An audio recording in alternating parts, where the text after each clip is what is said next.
আসসালামু আলাইকুম। হামাসের শীর্ষ নেতা নির্বাচিত হলেন ইসরায়েলের জমদূত ইয়াহিয়া সিনওয়ার। ইসরায়েলে ইরানের হামলা হবে নিয়ন্ত্রিত আর লোক দেখানো।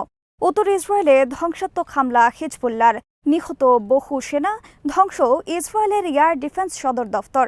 পশ্চিম তীরও বরণ করতে যাচ্ছে গাজার পরিণতি, বিমান হামলায় নিহত 12। লেবাননে হিজবুল্লাহ ঘাঁটিতে বিমান হামলা ইসরায়েলের। বিডিভিউস ইনফোটেনমেন্টে স্বাগত জানাচ্ছি আমি ফাহাদিয়া মিতু। আজ জানাবো প্রতিরক্ষা সংক্রান্ত গুরুত্বপূর্ণ কিছু খবর। হামাসের নতুন শীর্ষ নেতা নির্বাচিত হয়েছেন ইসরায়েলের আতঙ্ক ইয়াহিয়া সিনওয়ার। হামাসের পক্ষ থেকে মঙ্গলবার এক বিবৃতিতে বলা হয়েছে, সর্বসম্মতভাবে হামাসের নতুন নেতা নির্বাচিত হয়েছেন ইয়াহিয়া সিনওয়ার। ইয়াহিয়া সিনওয়ার ইসরায়েলের বিরুদ্ধে একজন দুর্ধর্ষ দুঃসাহসী নেতা হিসেবে পরিচিত। ইসরায়েলের বিরুদ্ধে আপোষহীন এই হামাস নেতা বর্তমানে ফিলিস্তিনে ইসরায়েলের প্রধান শত্রু। হামাসের সামরিক শাখা কাসাম ব্রিগেডের প্রতিষ্ঠাতা ইয়াহিয়া সিনওয়ার। কাসাম ব্রিগেড প্রতিষ্ঠার পর থেকে ইসরায়েলের বিরুদ্ধে তিনি নেতৃত্ব দেন দুর্ধর্ষ সব অভিযানের। 7 অক্টোবর ইসরায়েলের বিরুদ্ধে অভিযানের মূল পরিকল্পনাকারী বলা হয় তাকে। হামাসের শীর্ষ নেতা নির্বাচিত হওয়ার আগ পর্যন্ত তিনি ছিলেন কাসাম ব্রিগেডের প্রধান কমান্ডার এবং গাজার হামাস নেতা। নিহত ইসমাইল হানিয়া ছিলেন হামাসের চেয়ারম্যান। বর্তমানে হামাসের চেয়ারম্যান পদে সর্বসম্মতভাবে অধিষ্ঠিত হলেন তুমুল জনপ্রিয় ইয়াহিয়া সিনওয়ার। অনেক বিশ্লেষকের মতে ইয়াহিয়া সিনওয়ার হলেন ইসরায়েলের জন্য একজন সাক্ষাৎ জমদূত। 61 বছর বয়সী সিনওয়ার তার জীবনের দীর্ঘ 23 বছর কাটিয়েছেন ইসরায়েলের কারাগারে বন্দী অবস্থায়। ইসরায়েলি সেনা অপহরণ সহ বিভিন্ন ঘটনায় ইসরায়েল তাকে 1980 সাল থেকে কয়েকবার গ্রেফতার করে এবং 426 বছরের কারাদণ্ড দেয়। ইসরায়েলের কারাগারে বন্দী থাকা অবস্থায় তিনি হিব্রু ভাষায় দক্ষতা সহ বিভিন্ন বিষয়ে গভীর জ্ঞান অর্জন করেন। জানতে পারেন ইসরায়েলের অভ্যন্তরীণ ব্যবস্থা সম্পর্কে। ইসরায়েলের সাথে বন্দী বিনিময় চুক্তির অংশ হিসেবে 2011 সালে তিনি মুক্তি পান ইসরায়েলের কারাগার থেকে। মুক্তি পাওয়ার পর সিনওয়ারের দুর্ধর্ষ কর্মকাণ্ডের পরিপ্রেক্ষিতে ইসরায়েল বলেছে তাকে মুক্তি দেওয়া ছিল তাদের একটি বড় ভুল সিদ্ধান্ত। ইয়াহিয়া সিনওয়ার অপর যে কারণে আলোচিত তা হল গাজায় ইসরায়েলের নিয়োজিত প্রায় সমস্ত ফিলিস্তিনি গুপ্তচরদের চিহ্নিত করে হত্যা করা। এর ফলে নিশ্চিত হয়েছে হামাসের নিরাপত্তা ব্যবস্থা। এর আগে ফিলিস্তিনি গুপ্তচরদের কারণে ইসরায়েল প্রায়ই টার্গেটে হামলা পরিচালনা করত হামাস নেতৃবৃন্দ ও হামাসের বিভিন্ন অস্ত্রাগার ও ঘাঁটিতে। অনেক সময় হামাসের ইসরায়েলে আক্রমণের খবরও আগে থেকে পেয়ে যেত ইসরায়েল। ইয়াহিয়া সিনওয়ারের গুপ্তচর হত্যার মিশন পরিচালনার পর হামাস এবং গাজা বিষয়ে বন্ধ হয়ে যায় ইসরায়েলের প্রায় সমস্ত যোগাযোগ। গাজা এবং হামাস বিষয়ে এক প্রকার অন্ধকারে অবস্থানে চলে আসে ইসরায়েল, যে কারণে 7 অক্টোবর অভিযান সম্পর্কে আগে থেকে কিছুই টের পায়নি ইসরায়েল। 2017 সালে ইয়াহিয়া সিনওয়ার গাজায় হামাসের নেতা নির্বাচিত হন। 7 অক্টোবর যুদ্ধ শুরুর পর জীবন বাজি রেখে তিনি গাজায় অবস্থান করে ইসরায়েলের বিরুদ্ধে যুদ্ধ চালিয়ে যাচ্ছেন। পুরো যুদ্ধের সময় তার গাজায় অবস্থান হামাস যোদ্ধাদের মনোবল চাঙ্গা রাখার পক্ষে গুরুত্বপূর্ণ ভূমিকা পালন করছে। হামাসে তার জনপ্রিয়তা বর্তমানে তুঙ্গে। পশ্চিমা বিশ্বে ইসরায়েল ইয়াহিয়া সিনওয়ারকে একজন হিটলার হিসেবে প্রচার করছে। ইসরায়েলের অভিযোগ, গত বছর 7 অক্টোবর ইসরায়েলে অভিযান চালানো হয়েছে তার নেতৃত্বে। পুরো যুদ্ধের সময় সিনওয়ারকে হত্যার জন্য অনেকবার চেষ্টা করেছে ইসরায়েল, কিন্তু প্রতিবারই ব্যর্থ হয়েছে ইসরায়েল আর্মি। ইসরায়েল আর্মি একবার চ্যানেলে তার অবস্থানেরও ভিডিও প্রকাশ করেছে, কিন্তু তারপরেও তাকে আটকাতে সক্ষম হয়নি। ইয়াহিয়া সিনওয়ারের জন্ম 1962 সালে গাজার খান ইউনিস উদ্বাস্তু শিবিরে। তিনি গ্র্যাজুয়েশন লাভ করেছেন গাজার ইসলামিক বিশ্ববিদ্যালয় থেকে।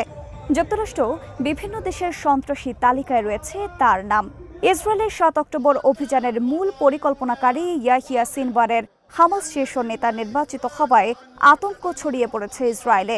ইসরায়েলের প্রায় সব গুরুত্বপূর্ণ সংবাদ মাধ্যমে মঙ্গলবার শীর্ষ খবর ছিল ইয়াহিয়া সিনওয়ারের হামাসের শীর্ষ নেতা নির্বাচিত হওয়ার বিষয়টি। ইসরায়েলের গণমাধ্যমের খবরে বলা হয়েছে, হামাসের সাথে শান্তি চুক্তি বা যুদ্ধবিরতি চুক্তি করতে হলে এখন এটি করতে হবে তার প্রধান শত্রু ইয়াহিয়া সিনওয়ারের সাথে। ইসরায়েলে ইরানের সম্ভাব্য হামলা নিয়ে এখন চলছে কূটনৈতিক যুদ্ধ। বুধবার আল জাজিরায় প্রকাশিত খবরে বলা হয়েছে, সম্ভাব্য হামলার সামনে রেখে ইরান যোগাযোগ করে চলছে বিভিন্ন আরব দেশের নেতাদের সাথে।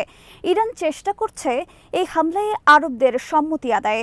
অপরদিকে ইসরায়েল চেষ্টা করছে মধ্যপ্রাচ্যের বাইরে তাদের বিভিন্ন মিত্র দেশের সাথে যোগাযোগ করার। বিশ্লেষকদের উদ্ধৃত করে আল জাজিরা জানিয়েছে, হামলা নিয়ে ইরান যত ঢাকঢোল পেটাবে আর যত বেশি সময় নেবে তাতে বুঝতে হবে এই হামলা হবে সীমিত পরিসরে এবং নিয়ন্ত্রিত। কেউ কারো বিরুদ্ধে হামলা পরিচালনার আগে এভাবে বারবার হুমকি আর ঢাকঢোল পেটায় না বলে বলেছেন অনেক বিশ্লেষক। 13 এপ্রিল ইসরায়েলে হামলার আগেও ইরান 2 সপ্তাহ ধরে করেছে একই কাজ, আর এটা এখন পরিষ্কার সেই হামলাও ছিল লোক দেখানো। বিশ্লেষকদের মতে ইসরায়েলে ইরানের সম্ভাব্য হামলাও হবে লোক দেখানো এবং রাজনৈতিক খেলার অংশ। ইরান ইসরায়েলে এই হামলা পরিচালনা করবে ইসরায়েলের অনুমতি নিয়ে ইসরায়েলকে জানিয়ে ইসরায়েলের পররাষ্ট্রমন্ত্রী ইসরায়েল কাটজ ইতোমধ্যে বলেছেন, হামলার বিষয়ে ইরান তাদেরকে অবহিত করেছে। বুধবার জেরুজালেম পোস্টের খবরে বলা হয়েছে, ইরান 12 অথবা 13 আগস্ট হামলা চালাতে পারে ইসরায়েলে। এই হামলায় ইরানের সাথে অংশ নেবে হিজবুল্লাহ। হিজবুল্লাহ ধ্বংসাত্মক হামলা চালিয়েছে ইসরায়েলের কেলা সামরিক ঘাঁটিতে। এতে নিহত হয়েছে অনেক ইসরায়েলি সেনা, ধ্বংস হয়েছে গুরুত্বপূর্ণ অনেক সামরিক স্থাপনা। উত্তর ইসরায়েলের কেলা সামরিক ঘাঁটিতে রয়েছে ইসরায়েলের এয়ার এবং মিসাইল ডিফেন্স সদর দফতর। মঙ্গলবার কয়েক ডজন গ্রাড রকেট হামলা চালিয়ে তছনছ করে দেওয়া হয়েছে কেলা ঘাঁটির সমস্ত গুরুত্বপূর্ণ স্থাপনা। এছাড়া তালাত আল কারিনতিনা এবং জারিত ব্যানাকে আর্টিলারি হামলা চালিয়েছে কয়েকটি ইসরায়েলি সেনা দলের অবস্থান লক্ষ্য করে। এতে নিহত হয়েছে বেশ কয়েকজন ইসরায়েলি সেনা। একই সাথে রকেট প্রোপেলড অস্ত্র দিয়ে হামলা চালিয়েছে কফর সুবা হিলস আল মার্জ সাইটে। আত্মঘাতী ড্রোন হামলা চালানো হয়েছে সারাগা ঘাটের গোলানি ব্রিগেডের সদর দফতরে। আল আলম সাইটে গার্ডেড মিসাইল হামলা চালানো হয়েছে ইসরায়েলের একটি সামরিক যানবাহন লক্ষ্য করে। হামলায় পুরোপুরি ধ্বংস হয়েছে যানবাহনটি এবং ঘটনাস্থলে নিহত হয়েছে কয়েকজন ইসরায়েলি সেনা।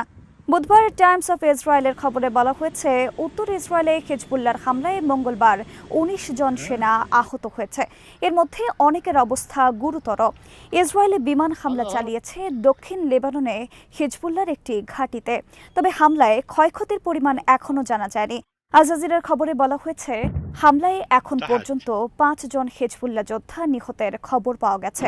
অপরদিকে ইসরায়েল মঙ্গলবার গাজা ও পশ্চিম তীরে হামলা চালিয়ে হত্যা করেছে কমপক্ষে 50 জন ফিলিস্তিনিকে। এদের মধ্যে গাজার দার আল বালাহ উদ্বাস্তু শিবিরে হামলায় নিহত হয়েছে কমপক্ষে 10 জন। আল জাজিরার খবরে বলা হয়েছে, পশ্চিম তীরে বিমান হামলা চালিয়ে ইসরায়েল মঙ্গলবার হত্যা করেছে 12 ফিলিস্তিনিকে। 7 অক্টোবরে গাজা যুদ্ধ শুরুর পর এখন পশ্চিম তীরও বরণ করছে গাজার পরিণতি। অথচ পশ্চিম তীর হল তাদের নিয়ন্ত্রিত একটি এলাকা, যেখানে রয়েছে তাদের অনুগত মাহমুদ আব্বাসের সরকার। ইসরায়েলের অভিযোগ, গাজা যুদ্ধের কারণে কাসাম ব্রিগেড সহ বিভিন্ন সশস্ত্র গ্রুপের যোদ্ধারা আশ্রয় নিয়েছে পশ্চিম তীরে। আজ এখানেই শেষ করছে। সমরাস্ত্র, প্রতিরক্ষা ও কূটনীতির নানা তথ্য জানতে চোখ রাখুন বিডিফিউজ ইনফোটেনমেন্টে। চ্যানেলটি ভালো লাগলে সাবস্ক্রাইব করুন, সংযুক্ত থাকুন আমাদের ফেসবুক পেজে। আল্লাহ হাফেজ।